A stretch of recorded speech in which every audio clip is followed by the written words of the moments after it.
Okay हम लोग जो है चैप्टर 3 पढ़ रहे थे, उसके अंदर ने हमने मेंडलवाद शुरू किया था, जिसके अंदर हम लोगों ने जो दो उसके नियम है वो ऑलरेडी पढ़ चुके हैं। पहला है प्रभाविता का नियम और दूसरा है युग्मकों की शुद्धता का नियम। तीसरा जो है वो है स्वतंत्र अपव्यूहन का नियम। ध्यान रखना द्विसंकर संकरण पर आधारित है। द्विसंकर क्या होता है बेटा? दो लक्षणों की वंशागति का अध्ययन किया जाता है साथ में। कितने लक्षण? दो लक्षण। मतलब इस प्रयोग को या इस नियम को देने के लिए मेंडल ने जब पाइसम सटाइवम या जो गार्डन पी है उसके ऊपर जब भी अपना जो प्रैक्टिकल किया, उस प्रैक्टिकल के अंतर्गत उसने क्या किया है? उस प्रैक्टिकल के अंतर्गत उसने दो लक्षणों को लिया। दो लक्षण कौन कौन से थे बेटा? बीज को चूज किया मटर के, और जो बीज के जो लक्षण उसने देखा, पहला लक्षण जो उसने लिया पीला। आप लोग मटर को फली लाते हो, ये तो था प्रभावी लक्षण, ठीक है, बीज का। और अप्रभावी लक्षण हो जाता है कौन सा? हरा, ठीक है। ये अप्रभावी लक्षण लिया। पहला लिया प्रभावी लक्षण बीज का रंग, है ना, यानी पहला लक्षण है बीज का रंग। इसके दो रूप मिल रहे हैं, या तो बीज पीले होते हैं या फिर बीज कैसे होते हैं? हरे। तो पहला लक्षण ये हो गया। फिर बीज की आकृति, ये दूसरा लक्षण है, बीज की आकृति, ये उसने दूसरा लक्षण लिया। अब पीले के लिए जो जीन पाया जाता है वाई, और इसको हरे के लिए ग्रीन नहीं लिखेंगे, पीले के लिए, हरे के लिए हम स्मॉल आर लिखेंगे। समझ में आ गया? सॉरी, स्मॉल वाई लिखेंगे। ग्रीन के लिए जी नहीं लिखेंगे, ठीक है। जो हम बड़े के लिए ले रहे हैं पीला होता है येलो, तो इसी का छोटा रूप वाई, स्मॉल वाई हम लोग लिखेंगे।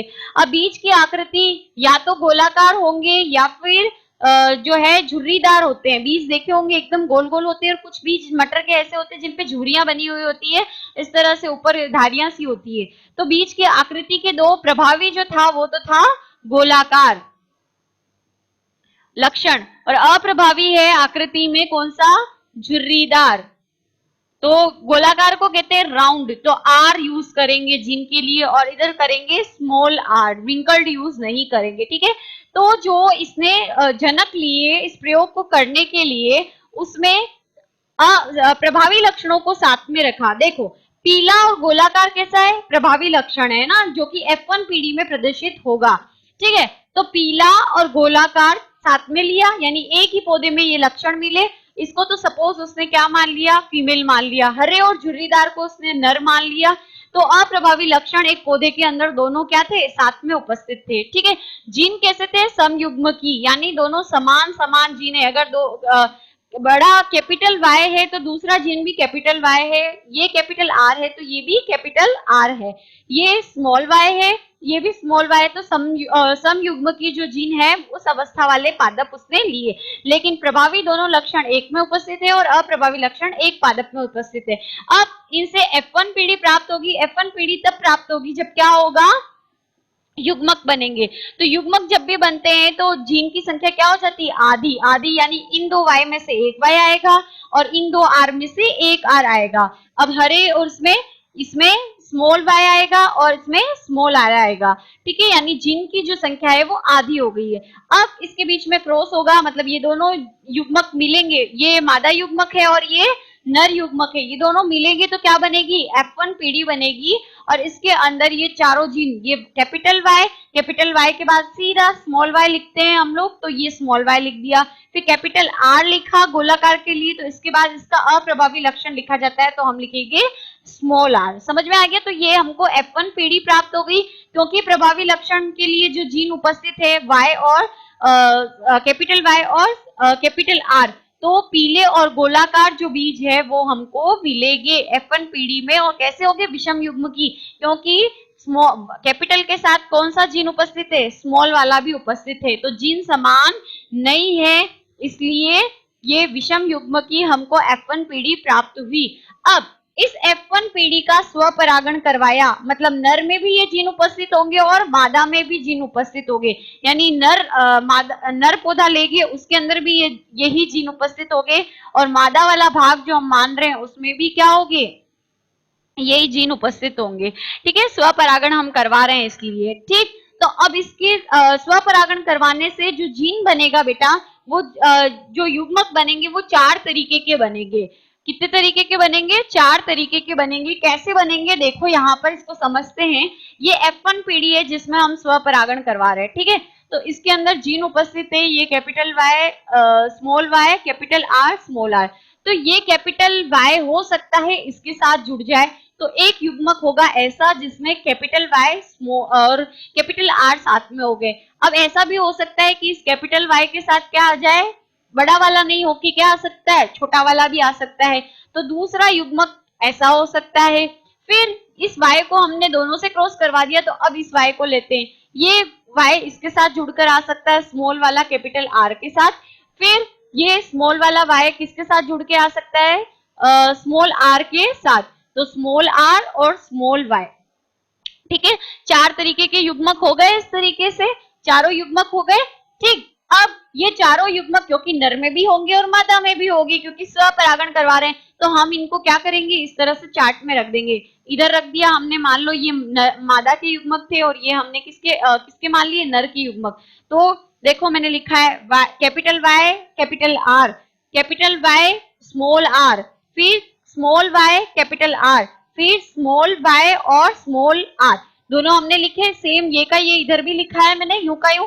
अब इसके बीच में हम क्रॉस करवाते हैं, तो capital Y capital Y capital R capital R, ठीक है। इन दोनों को हमने क्रॉस करवाया, तो अब इसको करवाया तो कैपिटल Y, दूसरा Y भी कैसा है, कैपिटल। अब कैपिटल R पहले आएगा क्योंकि ये प्रभावी है, और ये स्मॉल r क्या आएगा बाद में।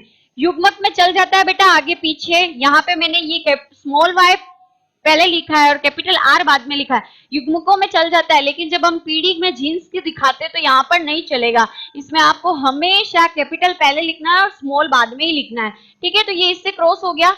अब इस वाले को किससे क्रॉस करवाया हमने, इससे। तो capital Y capital Y capital R capital R, ये आ गया, ठीक है। अब इसी वाले को फिर हम चौथे से क्रॉस करवाएंगे, तो capital Y capital small y है तो स्मॉल y पहले आएगा, फिर कैपिटल R है तो कैपिटल R पहले आएगा और स्मॉल r बाद में आएगा, ठीक है। इसको करवाने के बाद इस वाले को हमसे करवाएंगे, तो कैपिटल Y, ये भी कैपिटल Y है तो ये y पहले आ जाएगा, फिर कैपिटल R पहले आएगा और स्मॉल r आएगा। फिर इस वाले को इससे करवाएंगे तो ये आएगा, इस वाले को इससे कराएंगे तो ये आएगा, इस वाले को इससे करवाएंगे तो ये आएगा, ठीक है। इस तरीके से हम पूरा क्रॉस करवा देते हैं चारों युग्मकों को, ठीक है। तो लक्षण प्रारूप हमको प्राप्त होगा 9:3:3:1, ठीक है। और इसका जीन प्रारूप प्राप्त होता है 12:24:12:1, ठीक है। अनुपात का आप निशान लगा सकते हैं। तो ये द्विसंकर संकरण उसने करवाया, ठीक है।